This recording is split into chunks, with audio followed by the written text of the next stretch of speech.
Hi, this is Sergeant Betsy Brandner Smith with the National Police Association, and this is the National Police Association podcast.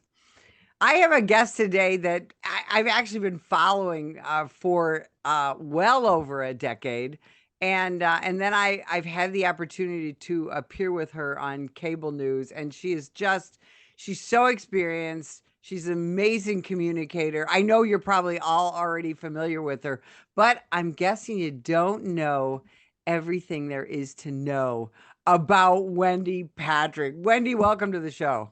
Thank you, Betsy. It's a pleasure. So, wow, lawyer, prosecutor, author, analyst, teacher, trainer. The list goes on and on and on and on. How did you get to be that person that we all see on cable news, we see in the bookstore, we see online? Talk about your amazing career. I think I owe it all to the most important qualification, follower of Jesus Christ. That's really Amen. the only way I'm able to accomplish any of those separately. But yes, so I am a career trial attorney. I was a defense attorney. I've been a prosecutor. I was a prosecutor for I would say 28 of my 30 years. But along the way, Betsy, like many people, I became sort of interested in the aspects of criminal law and law enforcement that we specialize in. So I went back to school kind of as a midlife crisis because I couldn't afford the fancy new sports car. I got a couple more degrees. I earned a master in divinity, went on to get a PhD in theology, became formally ordained, and really created a love of wanting to learn more about personal relationships. I mean, how was it that well-educated, worldly, smart people end up being victimized, end up being manipulated? Why do all of us make foolish relationship choices when we know so much in our professional life? So learning more about that really led to as you say, the writing books, different types of speaking. I have my own column in Psychology Today. And, it just all sort of fits together in what you and I have dedicated our lives to, improving the lives of others and protecting a community. When you look at the Bible, the chronology of it, the different stories in it, and you take that and you apply it to today, right? To modern life. You apply it to the law. You apply it to justice. It is pretty amazing, isn't how those stories and that book from so long ago apply right now, today, this second, right? And that was my most recent book, Why Bad Looks Good. It was biblical wisdom for living today, because all throughout the Bible, and I often pitch this to my unbelieving friends, all throughout the Bible, you get better wisdom and advice than you would anywhere else. Yet it was written so long ago. There must be something timeless about this wisdom. And as a lawyer, I can say the law changes every 6 months by referendum or new statute. The Bible never changes. What a delight. It's always relevant. Exactly. So let's talk about being a prosecutor. You think, and I thought this when I was a young cop. I'm like, oh man, because I thought, oh, maybe someday, I'll jump off the police ship and go to law school and things like that. Prosecutors, what a glamorous job! You get to wear a suit every day. You're making the big money and all that. Tell me how wrong all that is. Well, you do have to wear a suit every day. That's about it. And it's I would say it's a very rewarding job. Sometimes it can be glamorous if you got the right case, but more than anything, it's an opportunity to protect and serve a community, sort of like law enforcement is. That unless you're in it, you don't understand how rewarding that is. To have victims that are so grateful, even when you lose a case that you fought so hard. And it's one of those jobs that is just rewarding in a sense that money can never satisfy. When I first became a prosecutor, my family members used to say, why couldn't you have gone into the private practice or civil realm and really brought home some money to improve our lives? And then we all laugh in retrospect that those civil lawyers don't ever have to take a break to enjoy it because they never get a break with the clients and the billable hours. And I, just think to myself, government work really has a lot of benefits, especially when there's a tangible impact in making a community safer. So quality of life is priceless. That's one of the values that you and I both learn, law enforcement and government work. So when you look at the law, the justice system, it seems pretty cut and dried. I mean, the Constitution is basically a gentleman's agreement. You don't touch my stuff. I don't touch your stuff. You don't break my things. I don't break you things.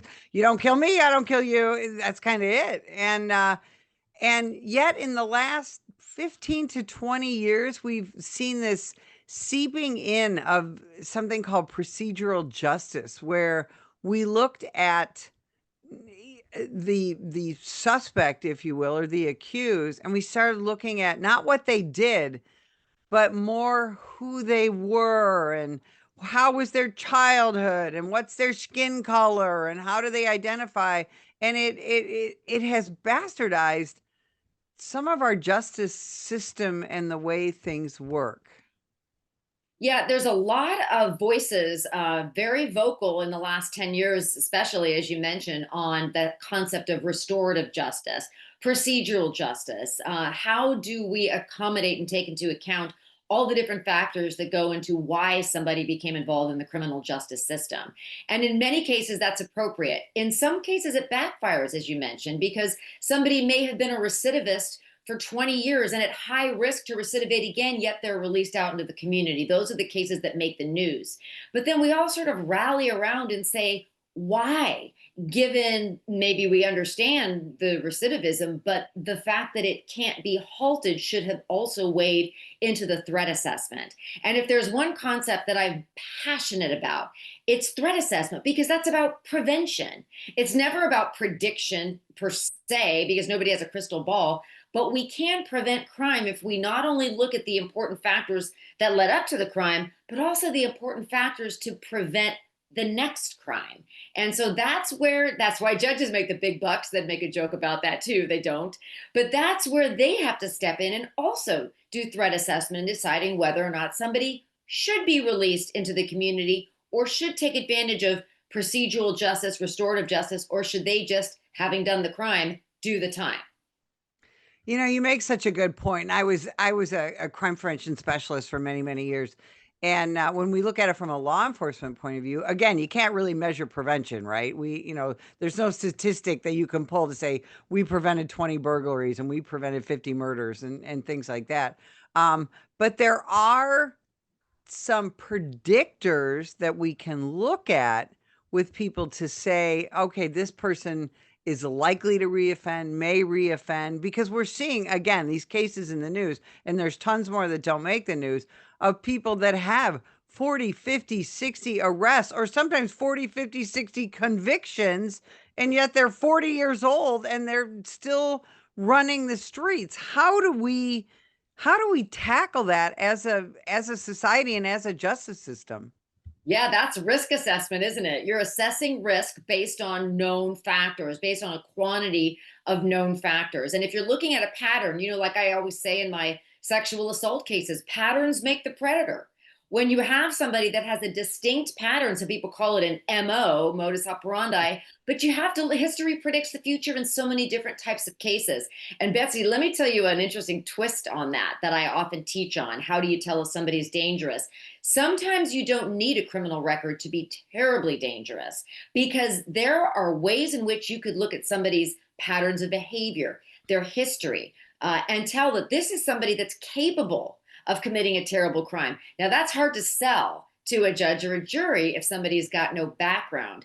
But remember, sometimes people are able to creatively elude whether it's detection or conviction. Kind of like that famous line from Stripes: convicted? No, never convicted. Because sometimes people's patterns of behavior include things that still make them a risk. I'll give you a couple of examples. Disregard for the law, disregard for authority, terrible temper tantrums, impulsivity, drug abuse, addiction, difficulty making rational decisions. They're a nightmare to supervise, but nobody's ever quite caught them committing a crime. This could be a perfect storm for somebody that is capable of committing a terrible crime because they just don't care. So that's sort of why I went back to school to study some of the ways in which you don't necessarily need all those convictions to be able to potentially prevent a crime if you know what to look for and what to look, and really what red flags might be indicative.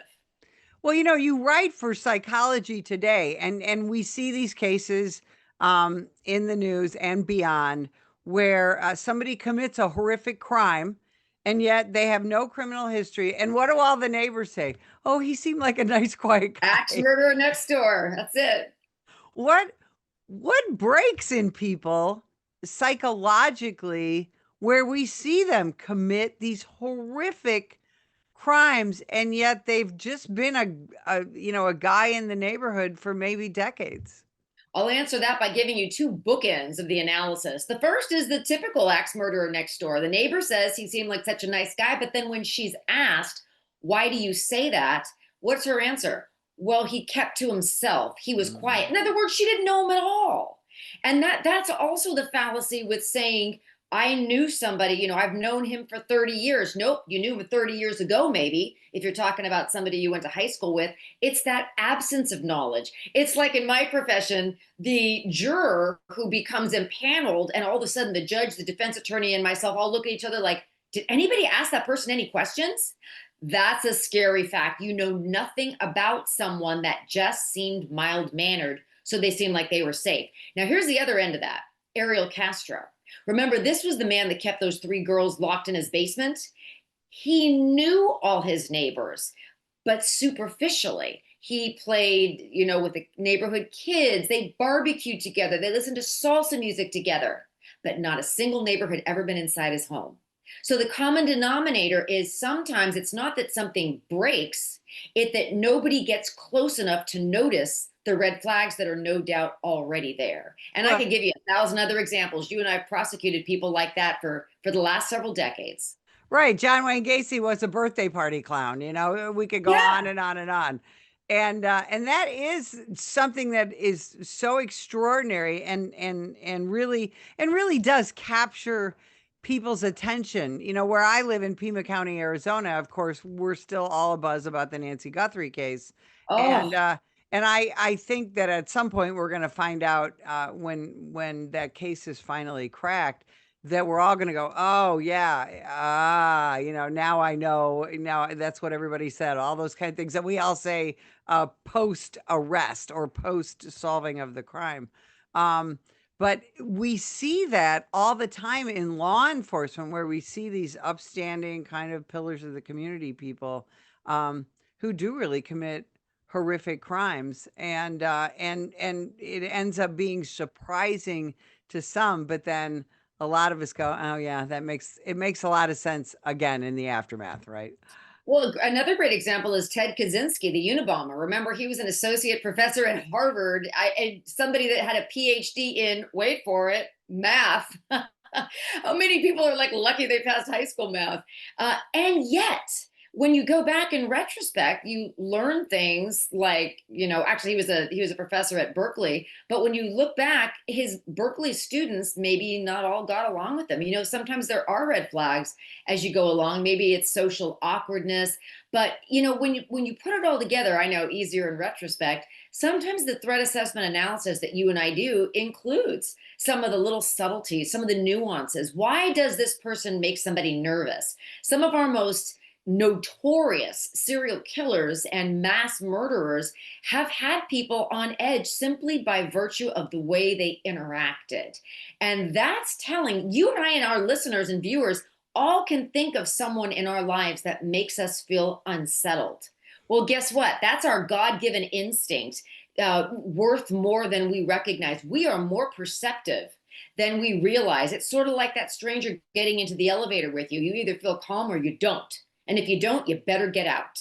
But those are some of the reasons that we worry that we're not able to predict as well as we might like, as you say, who exactly is going to snap or more likely slowly burn their way up the pathway to targeted violence, which is really the way it happens.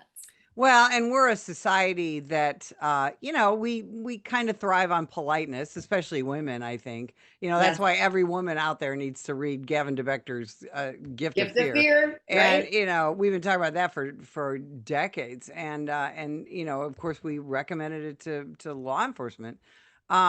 I want to switch gears a little bit because as we're talking about law enforcement and crime and prosecutors, one of the trends that we've seen in the last, again, about the last 10 years is this propensity for prosecutors, and of course now we all famously call them the Soros prosecutors. These prosecutors who come on the job, and it started in my own home area, Cook County, Illinois, with Kim Fox. These prosecutors come in with uh, not a pledge to lower crime, but a pledge to put cops in prison. And are there bad cops? Absolutely. And as we say in law enforcement, nobody hates a bad cop more than a good cop. But we see time and time again police officers prosecuted simply for doing their jobs. And the most recent one was in New York, the NYPD sergeant who in 2022 threw a cooler at a fleeing felon who was on a moped zipping down a heavy pedestrian area. And the bad guy who he had just thrown some cocaine and ran, the bad guy crashed and died. That sergeant just got prosecuted and is likely going to go to prison. Talk about this over prosecution of law enforcement, again, to satisfy um, the Michael Brown, George Floyd, cops are bad activism that we have seen really since 2014. That is completely unrelatable. You and I and most people can't imagine that such a thing exists. The offices would deny it as well. I often wish we knew more than we did about what goes on behind the scenes in different places, as you mentioned, around the country, where we see police getting prosecuted for things that seem to be accidents. That's the narrative that many people are just, they can't imagine that somebody grabs a taser instead of a gun, to use another example, that's worth any time behind bars. And then there are other people that say, on the other hand, training should be everything. But you and I are talking about criminal law, not negligence, not negligent supervision, not accidental discharge or all the other things that end up happening. But the case you're referencing in New York is an example of a judge making this cop he made a record on this point, making this cop an example of what you need to do for deterrence when it was a split-second decision based probably at least partially on instinct. That's the way the argument would go. That's the way I'm sure the defense argued that it should go, that it was something that happened in the heat of the moment. And then, of course, the judge would say, well, is it poor judgment? Is it impulsivity? Should there have been more time for reflection? As police officers know, you don't have the luxury of reflection, under the gun, so to speak, when you have these types of circumstances.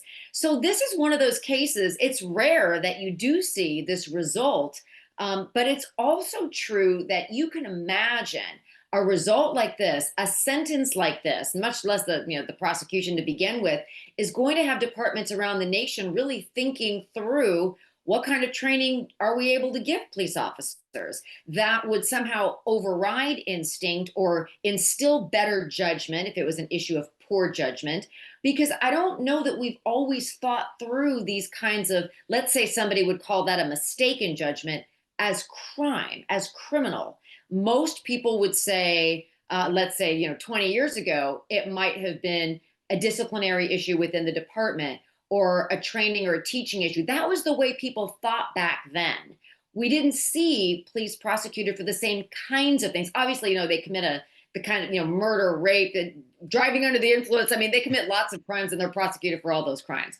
But when you're talking about things like this, police procedure, instinctive decisions, grabbing the wrong weapon from your duty belt, we have seen those prosecuted criminally now more than ever. And I'll tell you another trend along those lines.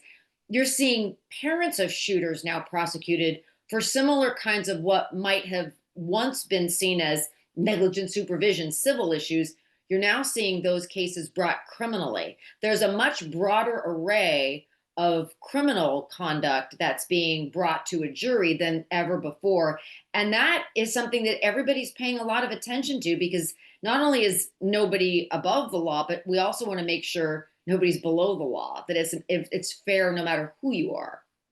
Well, yeah, and you make a good point because, the case you're talking about, Kim Potter, who accidentally, Taser, grabbed right. her taser instead of her firearm. Yeah. You could even look at the George Floyd case. the jury selection in these types of cases, the NYPD case was a judge case, but jury selection, something you're very involved in, is tantamount. I mean, it's huge because if you get a juror on a jury case where a police officer is the defendant in a case where, like you said, it really should be more of a personnel issue or a training issue rather than a criminal issue. And we've had cases where juries have come off the jury and said, "Hey, it didn't matter what he did. I hate cops, so I Oh, wanted him convicted." That's a huge deal as well. total subversion of justice if that's the reason. And what I want to know is why wasn't that juror honest and voir dire? Because that's always one of the standard questions is views about police officers, which is a whole nother issue. Maybe we do another segment on the fact that jurors are actually getting called out now for failing to disclose relevant evidence in voir dire. I mean, it can be contempt of court. They're under oath when they're answering these questions. But yes, in order to kind of tackle the broader issue, it has to be justice for all. And when you do have jurors that want to convict for the wrong reasons, that is just a travesty. And when those jurors come forward and say that, oftentimes the defense is able to take that information and do something with it. If it's a conviction that they want to have overturned or file a motion to maybe get some more of those have another shot at it. But I think one of the other issues you bring up that's interesting is, remember, it was never only a personnel issue. It was a civil case. That is why counties and states and cities are sued for the misconduct of their officers and employees. And that used to be the venue that we were familiar with. That would be that's where the lawsuit would be filed. That would be the defendant. It wouldn't be the bad actor that grabbed the wrong duty weapon or, shot somebody in the line of duty thinking they were reaching for a gun when they were reaching for an apple or whatever it was. Now we do see more of an indication, at least in some jurisdictions, that those cases are going criminal. But I have to say, even when they do, they don't always start a trend nationwide as widely as we think. Sometimes there's questions surrounding why a particular case went the route that it did when there were alternatives, because the answer cannot be political pressure. That's not a valid reason. And that's why I always hate to see any public official coming out and making a statement like, we're going to get the president, we're going to prosecute cops. You can't say that when you don't know who's going to do what. That kind of an orientation is not only bad press, but it becomes suspect in retrospect when valid cases are brought. If you're bringing a valid case based on evidence, proof beyond a reasonable doubt, hopefully you haven't said something in your past on television that's going to make everybody second guess your decision and your judgment. Absolutely, so well said. And when we talk about justice for all, we've seen some recent cases in the news. Tiger Woods with I think it was his third bad crash involving drugs or alcohol. Britney Spears is checking herself into rehab after a DUI. We see celebrities. Celebrities screw up too, right? And yet sometimes I think there's a perception that they get coddled or they get treated differently. Talk about that a little bit. So I always like to sort of not take a provocative perspective, but share a provocative perspective. And that is that one thing that distinguishes celebrities from, let's say, the rest of us is the amount of public scrutiny that they live under, that they're constantly barraged, their family members, their children. You could make an argument. And I remember I used to be a criminal defense attorney. So I used to make arguments like this, if appropriate, that you need to have a sentence, for example, or conditions of bail really fit not only the crime but the accused. I almost said the criminal, the accused. Okay, yet they haven't been. Tiger Woods hasn't gone to trial yet. So in his case, as in a case with Britney Spears or others, there's a privacy issue. They would argue it's not so much about privilege as privacy, where they can't just check into the local rehab where everybody else goes and expect that they're going to be able to really take advantage and internalize and learn from and incorporate the treatment that's available there, because it would be a total distraction to everyone. It would completely defeat the purpose of a residential facility. The purpose is to provide them with a controlled environment within which they can learn how to change their ways. I'm paraphrasing, but that's the idea of a live-in rehab versus going to AA meetings. So Tiger Woods made a lot of press when he was on a plane to Switzerland to check into a private rehab. And he also made a lot of press by saying he didn't want to have a driver, because that's the first thing everybody always says is, you got all this money, why weren't you in an Uber? Celebrities have this unique desire for privacy that the rest of us probably can't even fathom.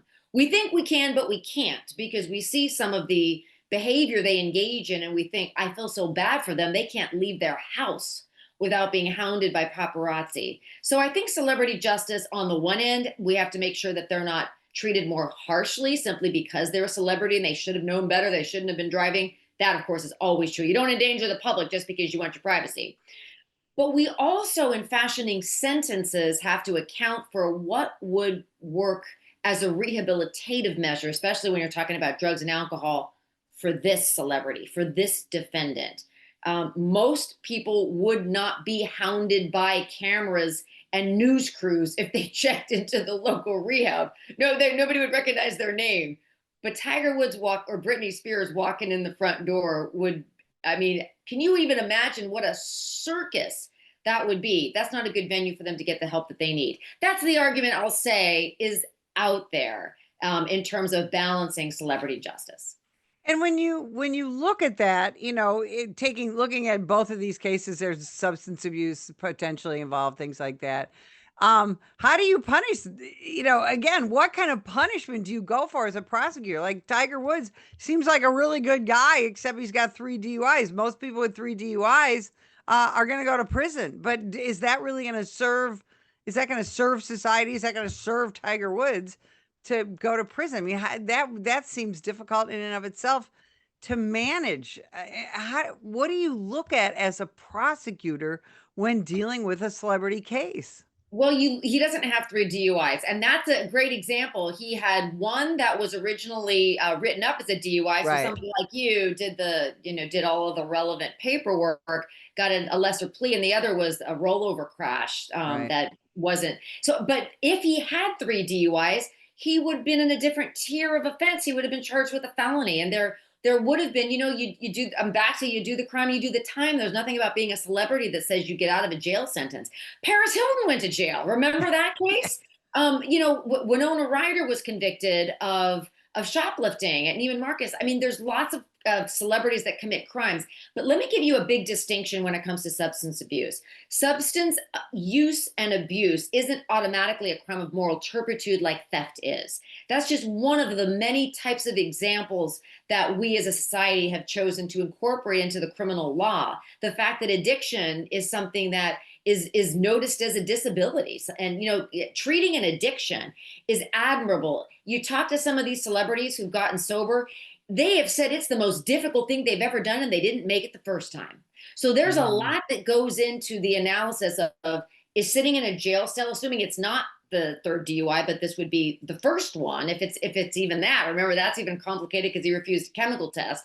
But whatever it ends up pleading out for, is jail going to be a commensurate, fair sentence under all this, including deterrence? Remember, one of the goals of punishment is deterrence.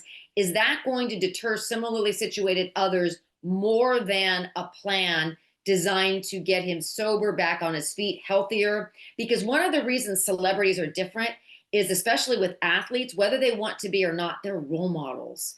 They're role models sometimes within their own family, as Tiger is, as his own father was.